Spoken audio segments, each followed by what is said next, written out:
প্রাণিত হয়েছে। সেখানেও যারা জলযাত্রী যান তাদের উপরে রাজ্য সরকারের হেলিকপ্টার থেকে পুষ্পবৃষ্টি হয়। এখানে যদি আবহাওয়া ভালো থাকে প্রত্যেক সোমবার সরকারের পরিবহন দপ্তরের হেলিকপ্টার পুষ্পবৃষ্টি গোলাপ বৃষ্টি করতে থাকবে।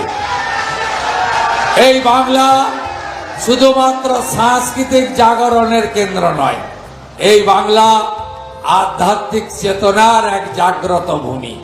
এখানে দক্ষিণেশ্বর, কালীঘাট, তারাপীঠ, কোচবিহারের মদনমোহন জিউ থেকে তারকেশ্বর ধাম, কত নাম আমি বলবো, আপনারা শুনলে খুশি হবেন। বর্তমান পশ্চিমবঙ্গ সরকার তীর্থক্ষেত্র সার্কিট তৈরি করার সিদ্ধান্ত নিয়েছে। মুর্শিদাবাদের কিরিটেশ্বরী থেকে কোচবিহারের মদনমোহন জিউ হয়ে জলপাইগুড়ির জলপেশ হয়ে বীরভূমের তারাপীঠ পর্যন্ত একটি তীর্থক্ষেত্র সার্কিট তৈরি হবে। তার জন্য আগামী 2 বছর 1000 কোটি টাকা বাজেটে বরাদ্দ